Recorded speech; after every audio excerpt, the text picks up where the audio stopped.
Тук с господин Кръстев. Къде сме?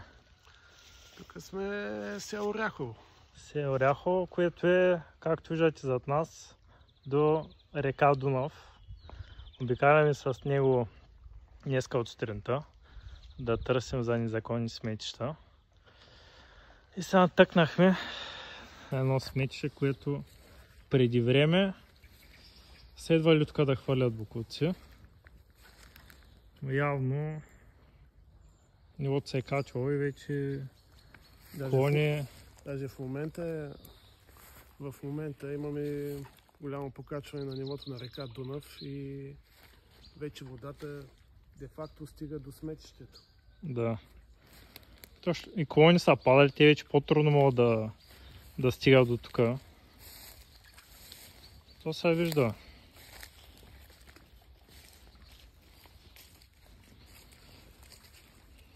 С малко ще покажем и по-нагоре.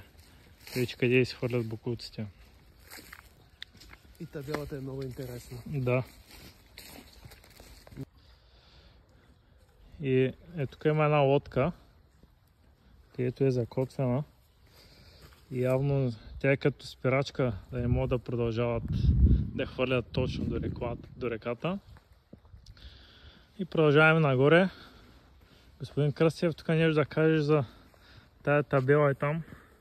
Ами виждаме една табела, която пише 465 и според мен това е 465 км от дължината на българската граница по река Дунав. Сега не съм сигурен, но... Да, може да се провери това. Да, това ще го проверим, но смятаме, че от град Видин до тук са 465 км. Да, ето. Кръста. Между другото се личи, че е заривало, нали? Да, запръстявано е, заривано. Това е с доста години. Това си е старо сметище на... Всяко село си има по едно сметище задължително,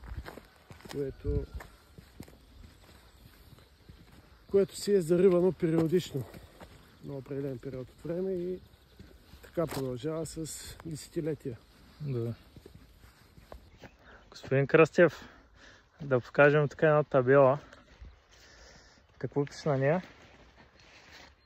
Молим ви, не изхвърляйте безразборно отпадъци от ръководството. Тоест да бъде по-организирано. Ето виждате как е организирано по целия терен надолу към река Дунав. Явно трябва да се стараем сега отляво да са примерно дървените, отдясно тухлените, строителни отпадъци. Да. Не е ясно, нали, какво има точно под безразборно. Може би някакви шкафчета трябваше да се сложили, за да бъде по-подредено като библиотека. Но наистина това е с... Да, все пак има някакво указание. Да, наистина за първи път виждам и такава табела. Молим ви, не изхвърляйте безразборно отпадъци. А пък в Сандрово какви табели имаше? В Сандрово табелата беше забранено сметище, глоба от 1400 до 4000 лева. Да, да. Наистина фрапираща цена. Но там наистина беше по-добре, но имаше пак на едно-две места.